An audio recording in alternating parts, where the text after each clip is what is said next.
Good morning, everybody. It's 9:15. I'm just down here in my office down in Warkworth. A little bit of a later start this morning because I had to get everybody off to their respective bits and pieces.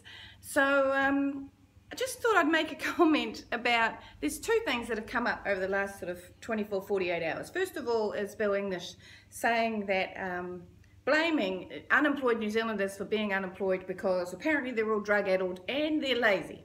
And he specifically targeted young New Zealanders. Now, I don't know about you, but I have a 22-year-old son and an 18-year-old son and a 16-year-old daughter. And I know their circle of friends because that's the type of parent I am. Being involved at Maharangi College, I know a lot of young people.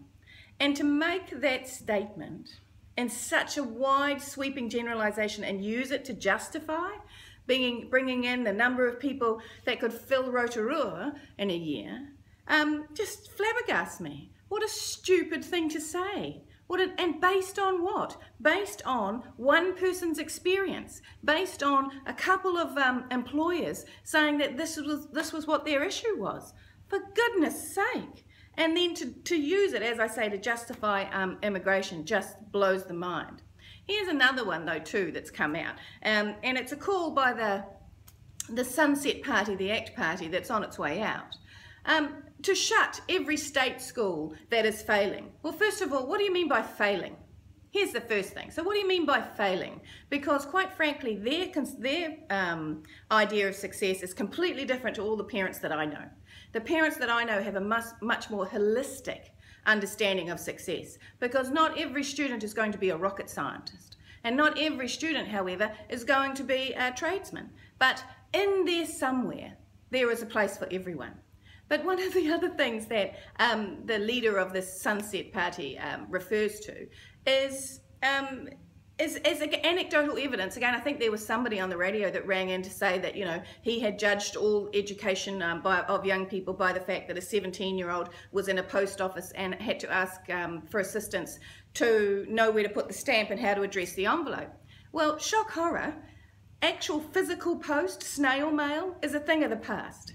So while I do know that at primary school, the children go through letter writing and how to address and send physical mail, it's not something they do on a daily basis like the good old days. So it's a sunset skill. It won't be a skill that most people have. And somebody on Facebook pointed out, Phil pointed out, that he was taught how to do Morse code. Are we suggesting that all young people should continue to learn Morse code? Education moves on. Times move on. We ask our schools to do exactly that, teach them for today.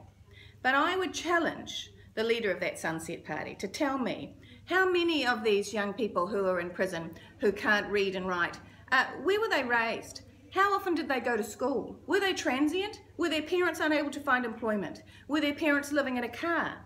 Have they had their hearing tests? Are they dyslexic, dyspraxic? Is there any other educational challenge, or are we just going to decide that without knowing the human being, we're just going to make a blanket comment to shut down public schools so that his mates can make some money out of private schools?